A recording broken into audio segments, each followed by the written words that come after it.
All right, welcome everyone to this week's edition of our bi-weekly webinar, and actually now called our what? That's right, our bi-weekly podcast. Thank you for joining us here as well. What I'd like to start today with is just a little bit about gratitude. You've heard it before. It's a great way to start every day. Today, I'm grateful that we have March showers that bring May flowers. Oh, wait, that's maybe a different month. But we have some rain here today, which is beautiful. If it was snow, it'd be about a foot. It's raining actually pretty good instead. But it's a beautiful, wonderful March morning. So I'm grateful for my daughters in a week. One will come home for spring break. Samantha is in the wonderful throes of midterms for herself. And then also community. I've been at several events, probably 5 over the past 6 or 7 nights, even over the weekend, and really getting together with friends and community and spending a lot of time with a lot of people has been wonderful. Even I think all the things that you get from it, all the things that you receive in energy, maybe all the inspiration you can give. Had a good friend who needed something yesterday, didn't know he needed it, but in our Zoom call at 9 o'clock in the morning, he ended up in tears just by some things that we were saying that were reassuring.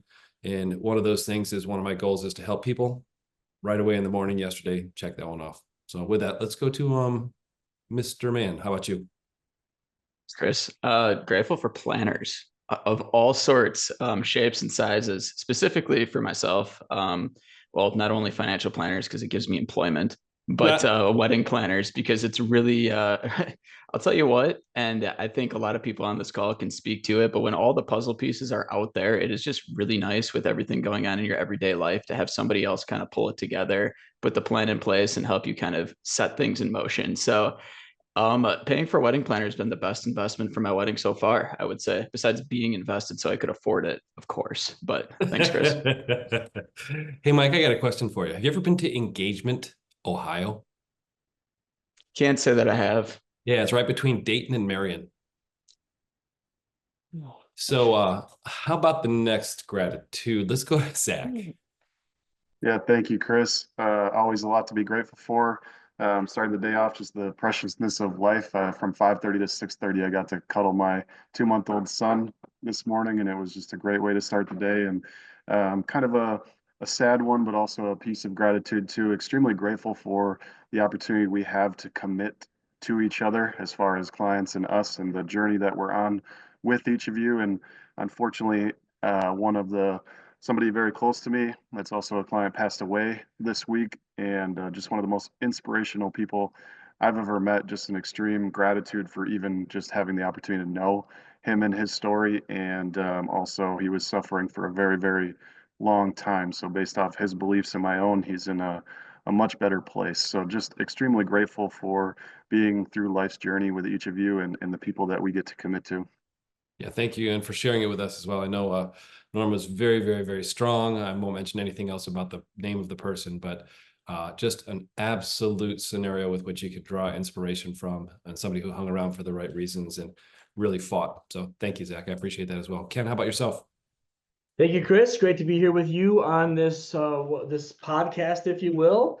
Grateful for, like Chris mentioned, being in the community. We did an event recently for Habitat Humanity. It was a wonderful event. It was great to see the passion and the commitment that someone we know that was there that really has a big impact on Habitat for Humanity. Just to see it in him, he lives it, he breathes it, and to see the family around him as well and to see some of our other clients there as well. It truly was a great event and a great time well spent for something that's really wonderful in the community to help people get into houses that they probably wouldn't normally be able to get into. Thank you very much, Ken. How about let's go to Jenny? Thank you, Chris. I'm just very grateful for all of the teachings and learnings we received through Health and Wealth and Michelle Norris. I've recently rebooted my wellness and fitness journey. I'm walking a little funny because getting restarted does have some pain and sacrifice, but it feels really, really good. And using the apps that she's informed us about to scan and find healthy swaps has just really got a new energy back into our home. Thank you. That's awesome. How about Mr. Birschbach? And then I'll go to Ashley. Thank you, Chris. Grateful for a lot of things this morning, but especially adaptability and patience. I woke up to a good amount of water in my basement, a soaking wet carpet, and of course called the emergency maintenance number. I was on the phone with this gentleman for about 10 minutes explaining where I lived, and they've been there before, only to realize that I didn't check my Google search and realize that I called an apartment complex with the same name in California. So I shared a good laugh with them over the phone. It seems like everything's going to be okay, but quite the morning. Wow, that's craziness. Absolutely. Ashley? Thank you, Chris. I'm actually grateful for you. We get to spend about an hour together every Monday as a team, and I got to bring back some things to my family, the gift of both 10 minutes and 3 minutes, which I'm sure many of our clients will experience in the future at one of our current events. And I got thank you, Chris, for the gift of 10 minutes and what it can do to both your mindset as well as your goal setting abilities. So thank you. Well, thank you, Ashley. I appreciate that. And the gift of 10 and 3 minutes will be given to all of you at some point as well. Just have to hang around. Maybe not today. I see there's more people today on than normal. I wonder if that's because the markets have been a little bit choppy. Has anybody seen that? There's a lot going on as well. So we don't want to give short shrift to that. Today is really, though, about inheritance. The greatest wealth transfer in history is really occurring now. The next 20 or 30 years, it's estimated that 84 trillion, that's with the T, trillion dollars will transfer from the silent generation and from the baby boomers to Generation X. By the way, that's my generation.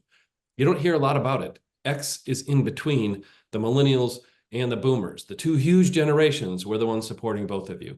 So just remember that we're here. I'm going to say that as kind of a joke, but it is kind of funny. We're Dave Matthews, we're you too. There's a lot of things that we're into technology. We understand it, but we're also understanding our parents who maybe don't quite get it as well.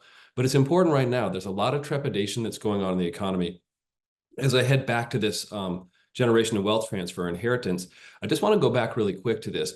There's a lot of things that we do. You're going to see a lot of them in our newsletters. You're going to see a lot of individual pieces, what I just sent out as well. If people are looking for reassurance, I sent out a letter that tells how we manage money and the most important emotions as to why we do it. There's another piece coming out as well, probably in the front of this one. And it's important right now when things get choppy because we have not had choppiness for almost 2 years. We've had some ups and downs, but not like we did in 2022 and before. And when this happens, especially when there's a lot of things going on economically, politically, there's just a bunch of things going on that really have people heightened. So people are really on edge. You'll see companies jump up tremendously when there's earnings. You'll see companies jump down tremendously when they miss earnings, right? Economically, still looking at the companies and their earnings are very, very important. Do they still have a ways to go? Do they still have progress that they can make? So there's a lot of things that our analysts are looking at, and they love the volatility because they get an opportunity to buy companies they never thought they'd get to buy at prices they never thought they would see. So to them, there's opportunity sometimes. That's the lemonade and the lemons that were dealt at some point in time. But I want to make sure you understand. We get it. We understand that when there's volatility, it affects all of us. We see the up and down. The volatility index is up 30% so far this year. So don't think that we don't know that. We may be the hope dealers. We're always there offering the hopeful view because you need it and you're not getting it on television. So if you watch television or read the news whatsoever, you're going to find the anti on this side of the equation, at least holding it up, realizing that this has been planned for. So in your plan, we said it. We planned for this. Why do we say it? We don't know what this is going to be in the future, but we have planned for it. Whatever it may be, come what may. I want to make sure that you understand that. I know there's a lot of you on today. I want to make sure you get this. We're not going to give it short shrift. Any questions, please let us know. You can also, if we have time here in the Q&A, we'll go ahead and also address some of this as well. Well, one of the biggest things, and today we're talking about inheritance and people receiving it. And I know for a lot of you, you've been the sandwich generation. And the boomers and my clients were the sandwich generation for their parents and the greatest generation as they kind of were exiting our planet and as their kids needed help. So the sandwich generation has really been, as we've received money, we've also had to help our children. What's really interesting I find today is we've done a great job around America, really, saving money. And really, I'd have to say this is the way that I like to say it. We've done a great job planning the money for the kids. We just haven't prepared the kids for the money yet. So I think as we go along, a lot of what you'll see is doing that as well, getting them the base understandings that you have at the youngest ages they have possible. I have a team of 14 here, 15, I should say, including myself, that is designed to be there for your entire family. Family wealth distribution planning is very important for those of you who have kids, grandkids. There's a lot of programs you'll see, and there's a lot of people you'll see here who have talked to your kids. We want to set a great foundation, especially times like these where there's cryptocurrencies, politics, there's new technology, there's all these things going on at one time, and they go, well, what do we do with it? You stay calm and you have a plan, right? So preparing your kids for the money is a very, very important part of it, because what happens to most people, especially like in the boomer situation here, the boomers are beginning to become an age where maybe they're beginning to pass assets on as well. And I think they have $53 trillion themselves to pass on, the single biggest amount of money ever in the history of the world, right? So we look at this, and it's really reshape the financial markets to others. So as we look at this, I think there's some things we'll take a look at today, and I'll jump in on a few different ideas, but I don't want to give short shrift to some of my team here. Let's first hop over to Mike's Minute. Mike, what do you say that we should take a look at? Thanks, Chris, and thank you so much for teeing that up a little bit. So one of the things that we're always considering, and we talk about the short term and the volatility that we're seeing right now, but really the importance of the plan is always for long term. When Zach gets into the markets, you'll hear a couple places where we're invested, where we're able to actually get a little bit of return when other things aren't. And so that's pretty cool. That's the idea of this diversification. And regardless of anything, when we take a look at the returns over the last trailing 12 months, that's still pretty attractive. So if anybody told you at that point in time that your large cap growth, just the general fund that you specifically been able to get a little bit of extra performance, well, sometimes a lot with active management, up 16% in the trailing 12 months. So regardless of the short-term volatility, this dip that we're having, we're still looking at it as being such a great place to be able to generate income and things from that regard. So I always want to bring those ideas up and continue to talk about it now. When the short term happens, and we can speculate all we want, but we're not going to be here to spread fear. We're always here to deal hope at the end of the day, right? And within all of your strategies for the short term, income is taken into account. When we talk about goal planning based, we talk about the fact that we have things set aside to be able to afford stuff in the future. And we also have things set aside in aggressive buckets. And that's going to be our opportunities if things do go in the direction of us finally getting that correction that truly, I mean, honestly, I've been looking forward to. This is so cool. When you look at the charts and you see all the differences in some of these companies and how they're performing in the short term right now, that's why we're in active management. I mean, it really gives these managers that we talk to on a regular basis to be able to have the best ability to pick the best stocks for you at the best price points. And now we're starting to see some valuations that are looking really attractive. In fact, when you look at forward future ideas from analysts, and I want to caution on that, and I will in a second, almost all of them on the stocks that we look at these different sectors are positive. So it's very interesting to see. Obviously, there's going to be some legislation changes. There's going to be some different things in the future. But as Chris always says, come what may, we believe great companies will find out ways to be great within the guidelines and the constraints that are set. But short-term volatility is something that's incredibly realistic, and we should all be prepared for that. My comment earlier about the analyst predictions, I was actually talking to Ryan on the team a little bit the other day, and Zach actually, comparing two very, very similar bits. And in fact, you know, there's always this joke about the weatherman and how accurate the weatherman actually is.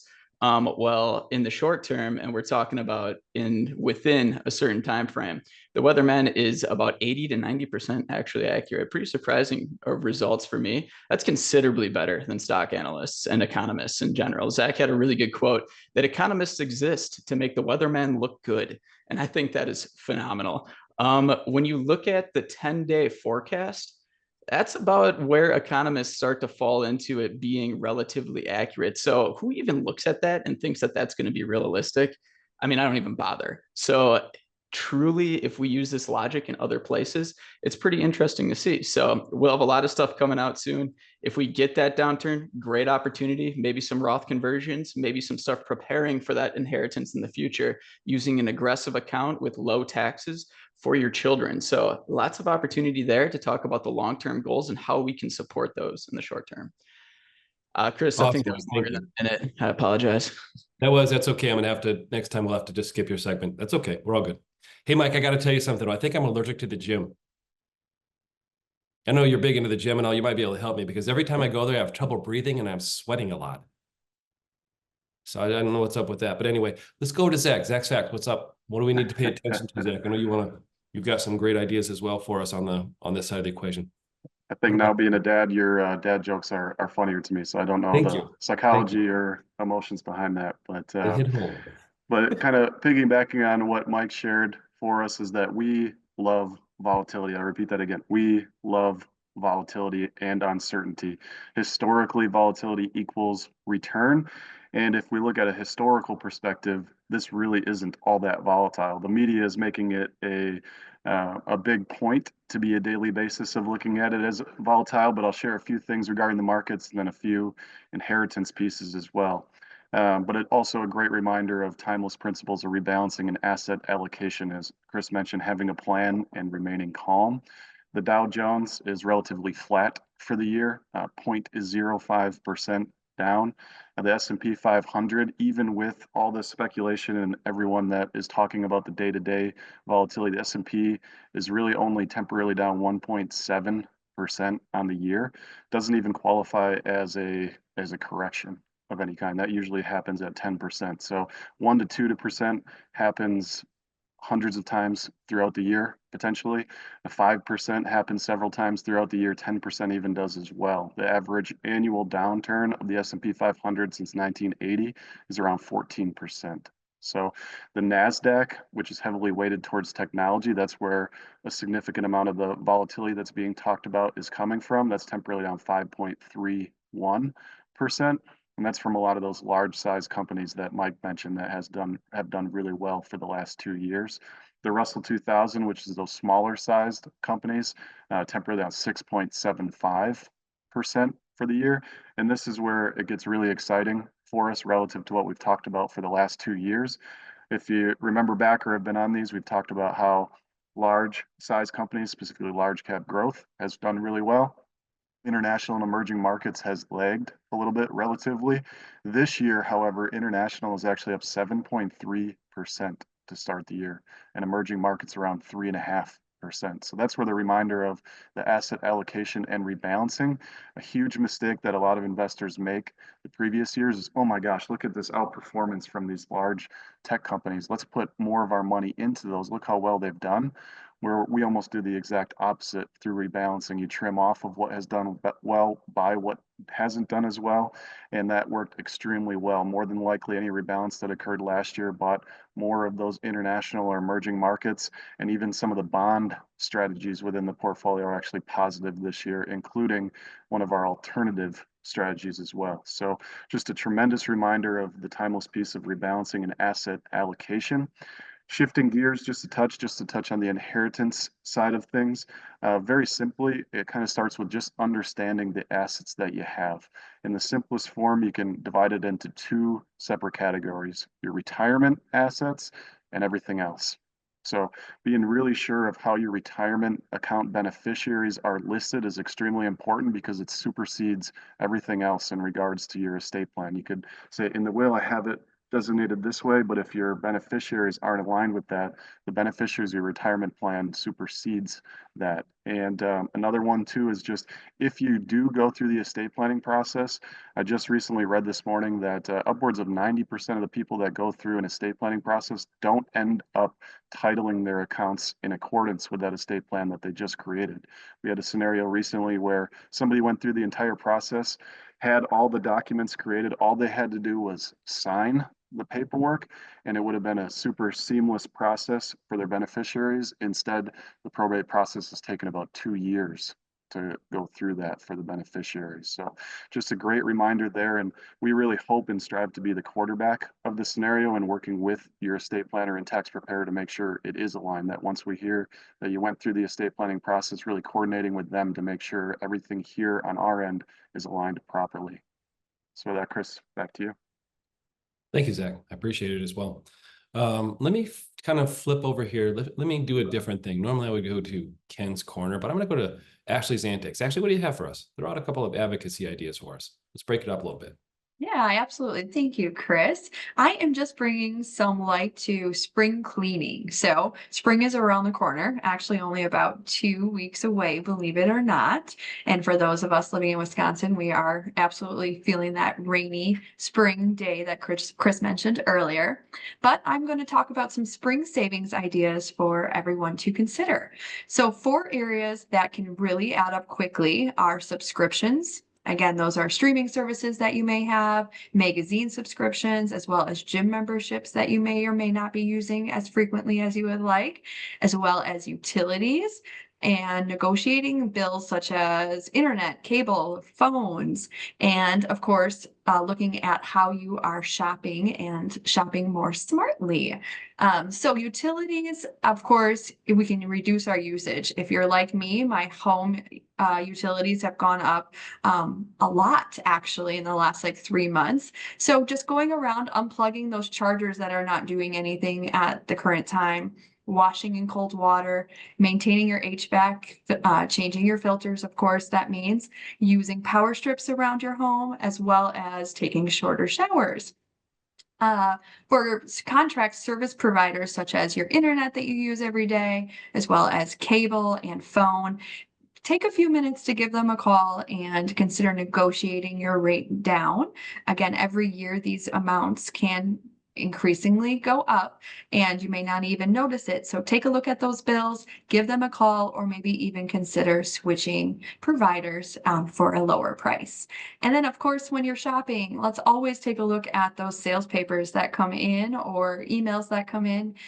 Consider using coupons. There's lots of digital coupons that are, in your hand. You have your phone in your hand at the store. Consider using those. Also consider buying in bulk on things, of course, that would not expire.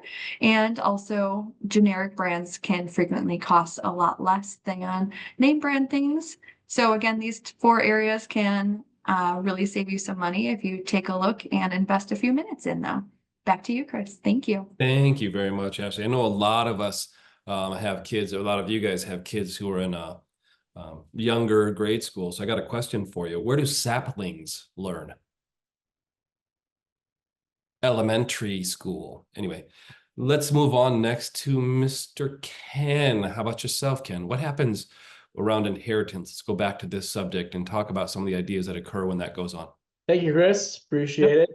I'll start off with this right here. This is always something maybe to get you in a lighter spirit about inheritance planning. As you can see on your screen there, one day, son, all this will be yours. And it's a garage full of stuff. And now anybody who knows that is really looking forward to public storage. So buy stock in public storage to store all your parents' stuff because you don't want to throw it away. Exactly. So now there might be a couple hidden gems in that storage locker there. You never know. Maybe some tables or something that was really meaningful to the family or something like that, right? There's always something in a family like that. But for the most part, maybe your parents' interest or your interest might be a little different than your kids or grandkids' interest. And so a lot of this stuff might be stuff, right? And one of the things that we're hearing quite frequently is the decluttering process right now for the inheritance part. You thought I was going to talk about money today, and I will a little bit, but some of it is the things that we have. How, is it really important to have a basement full of stuff that we don't really use?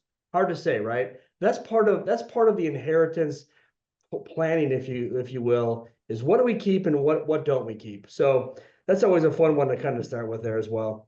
Some things we're hearing from you guys right now, or I should say from you right now, is how can I, or are my assets going to be tax-free to the kids or grandkids, or are they going to be taxable?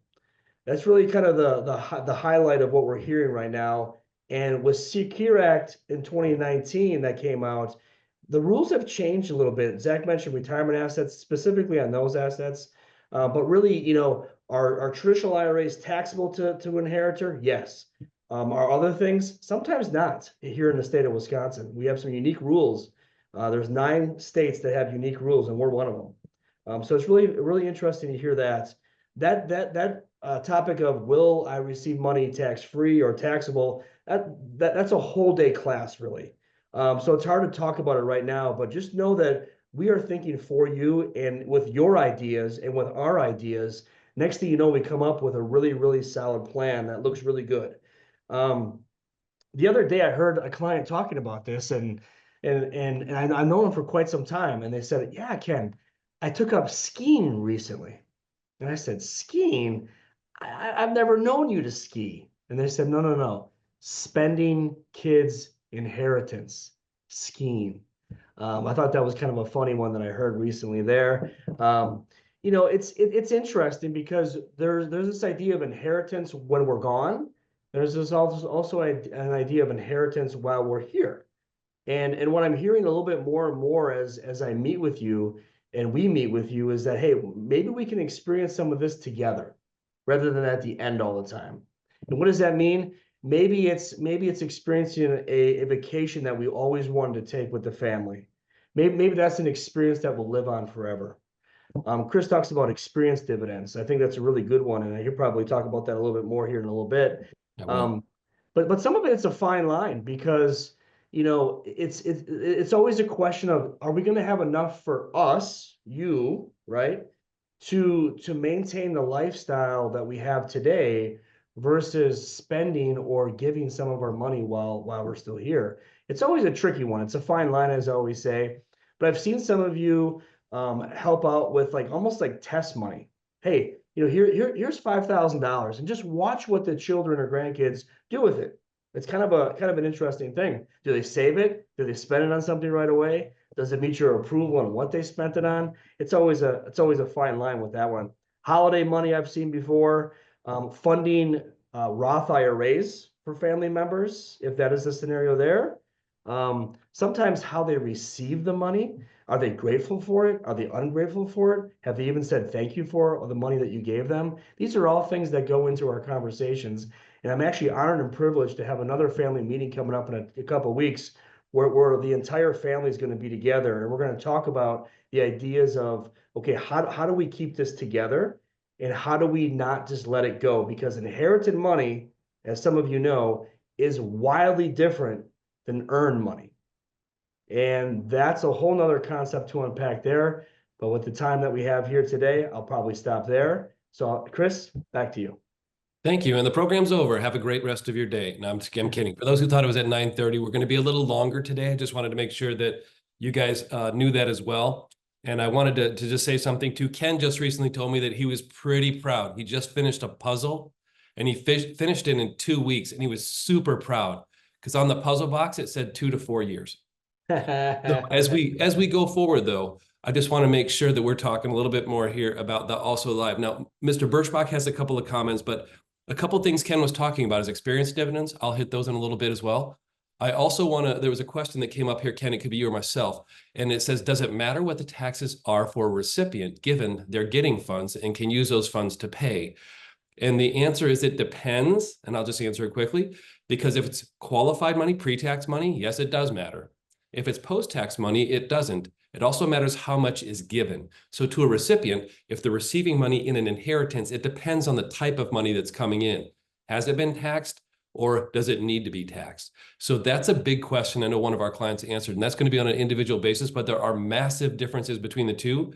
And we'll talk more about that in another program. We'll do a whole program on inheritance at some point here. We've got a lot coming in that because it's coming in.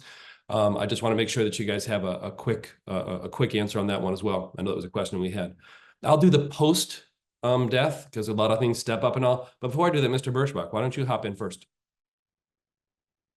Thank you, Chris. When I say estate planning, many people would say that it's the process to transfer wealth after life. But in many cases, it doesn't necessarily lay out the people giving that money to the inheritors, how they want them to use it.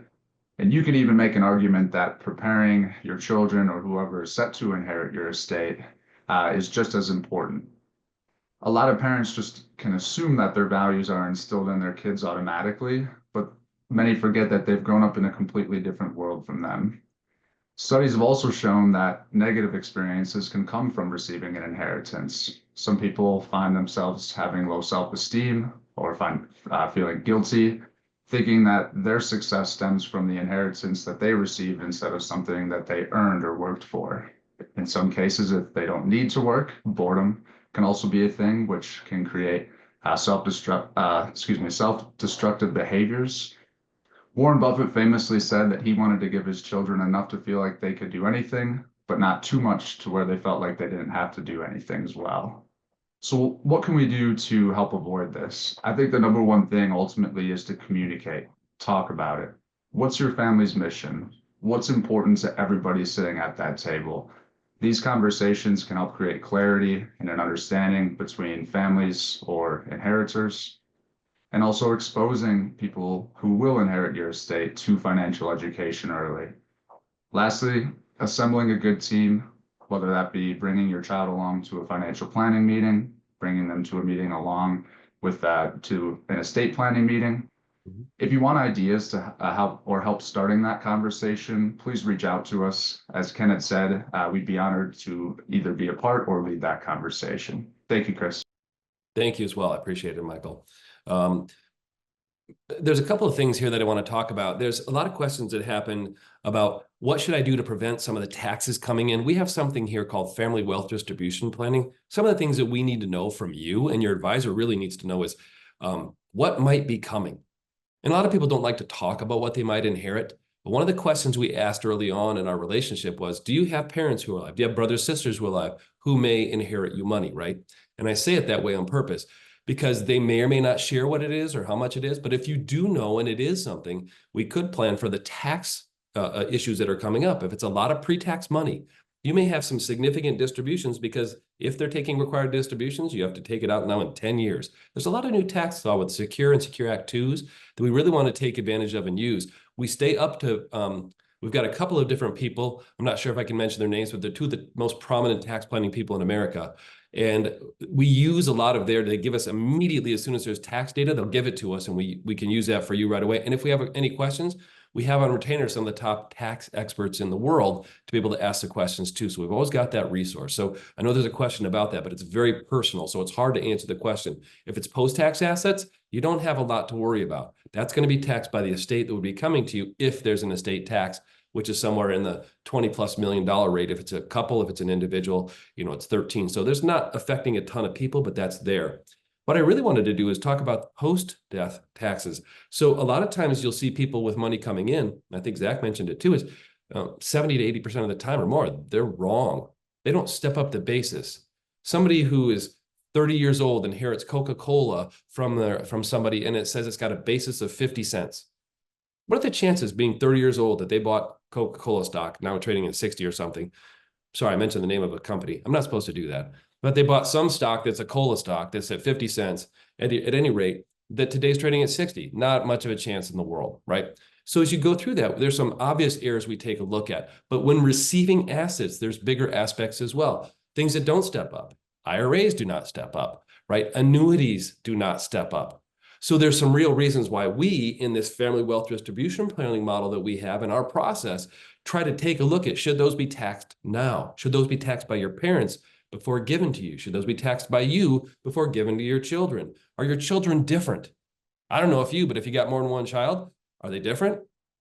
Oh, they are. So, okay. So if they're different, then we're going to want to tax them differently. One might be a philanthropist and giving all of their time to missions. The other one might be a physician or a great entrepreneur, right? So they may actually have different tax ramifications. Might there be a different reason to leave different assets so that the government doesn't receive more of what you have? Yeah, that's true. There might be. So thanks for those responses. I appreciate that. I can hear you through the, through the microphone. I can't really, I'm just messing with you. But what's really important about this is some of the most important things, and Ken talked about this as well. And I've talked to many people who are toward the end of their lifetime. And you know what flashes through their minds? Not their money, not their things. It's the people. It's the things they did. It's the things they didn't do. It's very interesting to watch something we call experience dividends. Experience dividends are something that you invest in now while living with others, and you carry for your entire life. That trip you took when you were 3 years old with somebody, you might just remember if you went to Disney. I remember Mickey. As you're 8 or 9 or 10, you remember Pikes Peak and being absolutely scared on the road to heaven or whatever that's called, where sheer on both sides and you were stuck to the floor on the in the cab. That wasn't me. That's just a supposition. Might have been me. But you remember these things. You remember Casa Bonita restaurant. I mean, weird things, but these are your experience dividends. You share and carry them for life. So a lot of times when we're really pushing you or giving you ideas, investing in experience dividends last lifetimes. Hear that? Investing in experience dividends last lifetimes. They're not taxed. There's no tax on them. The only taxing thing about them is for you to remember them. So as we look toward things that are really important, shared experiences, family experiences, and we can help you if you're looking at some ideas for those as well. We have a phenomenal team here as well. I just want to make sure that you understand those as we go through as well. There's a lot to go with post-life taxes. That's another segment we'll talk about at some point in time. I don't want to carry it on too far beyond that. But what I did want to talk just to touch a little bit about here, and actually I'll let Jenny talk and then I'll kind of close with a few different points I have. But Jenny, what should we pay attention to over the next few weeks here with Gentian? Yes, absolutely. Thanks, Chris. So tomorrow we are having our Ladies and Gentian Tea Party. This is a reschedule from the February 13th date, which was snowed out. So we will be gathering tomorrow at the River Club, dressed in our dresses and hats and enjoying a Ladies and Gentian afternoon of tea and conversation.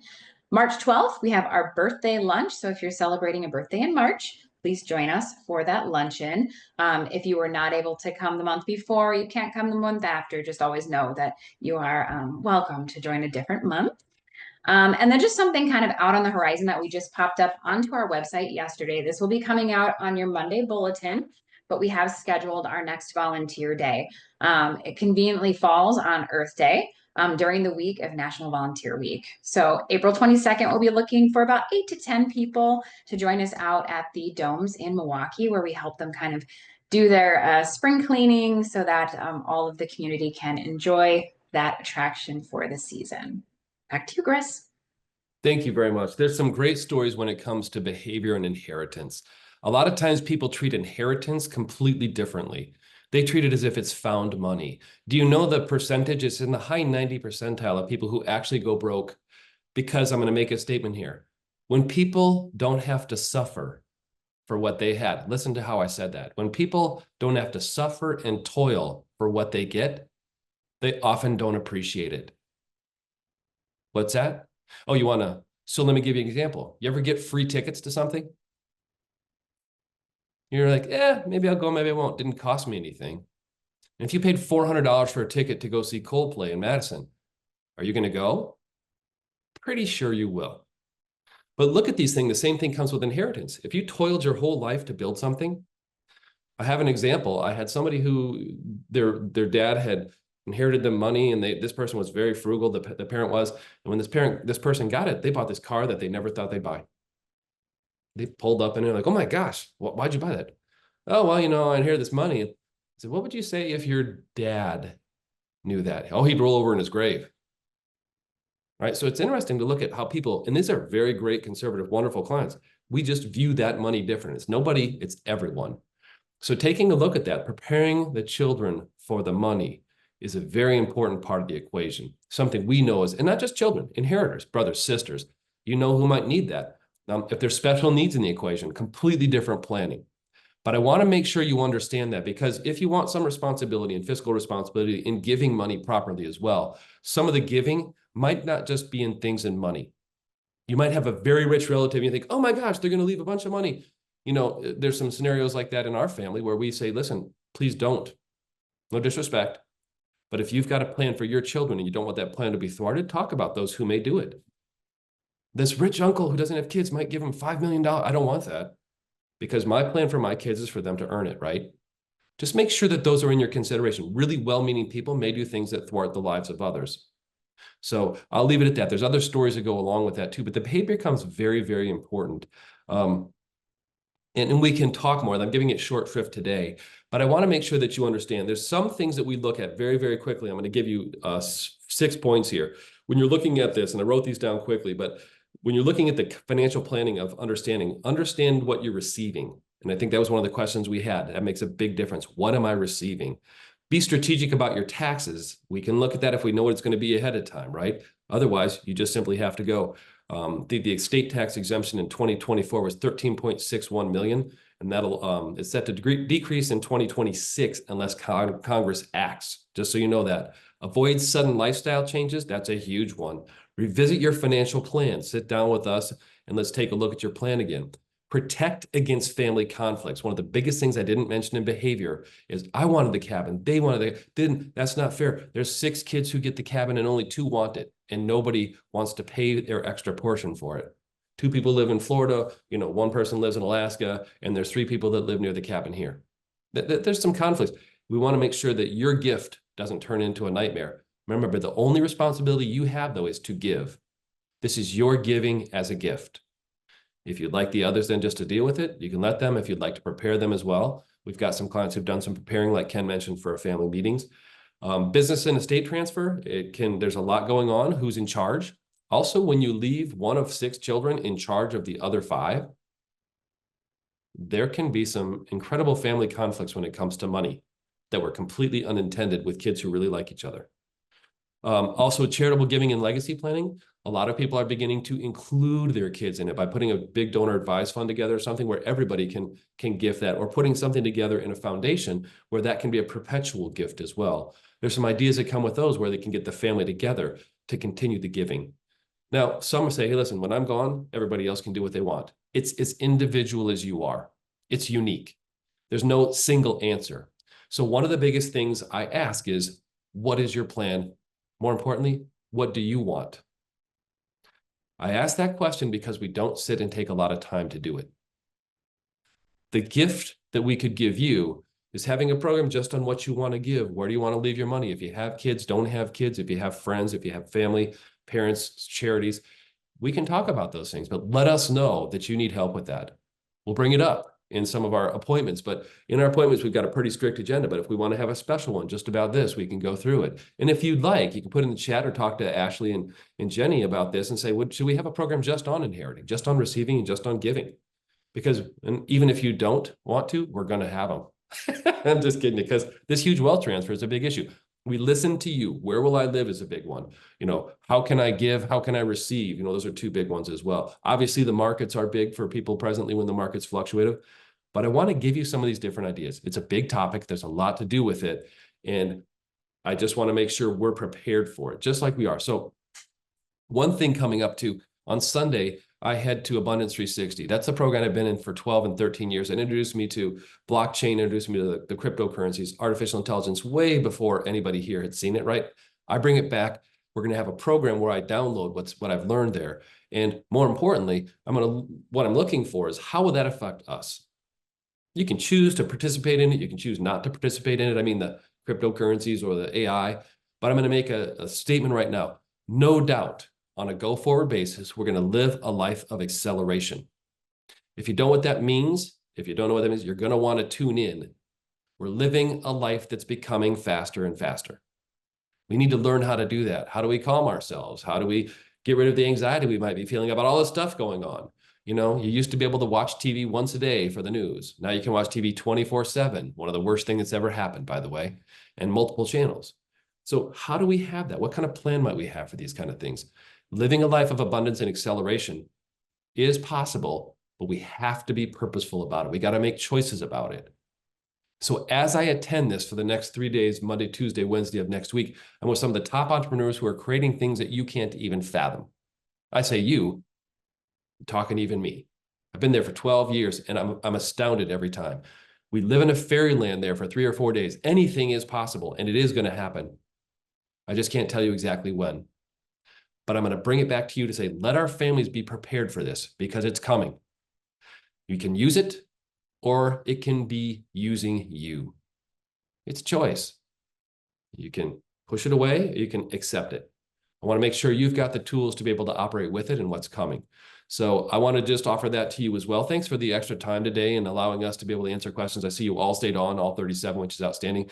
We want to give you longer format programs like this when it comes to something that's going on, like inheritance is a huge transfer. And we've been seeing it over the last 2 and 3 years, but it's beginning to accelerate. We're seeing more and more happen. So as that goes on, we want to make sure we're educating you as well. With that, I want to thank you tremendously for everyone today, everyone's contribution. Everyone here could put on a wonderful 30 or 40-minute program, which means we'd be here for 3 hours. And I could do 7 or 10 hours myself. So next one we'll just do a whole day meeting about this inheritance. Oh, no. Okay. Well, we'll maybe just concatenate it to something shorter. But at any rate, we'll bring in what really topics you'd like to hear. I want to thank you tremendously for your introductions, for the people you're bringing to us. We still 100% commit our time to you and your plan. And thank you for introducing us to people that are kind, likable, and appreciate our services. That's a huge, huge aspect of what we do. Any awards that come in, remember, they are yours. It's a we, not Chris, not none of these people. It's Gentian, but the Gentian is simply the name for you. So be proud of those. It's a we together. Thank you for your trust in that. From our galactic headquarters here in the state of Wisconsin, in Mequon, Wisconsin, I want to say thank you. Have a great rest of your week. I'm going to say stay calm.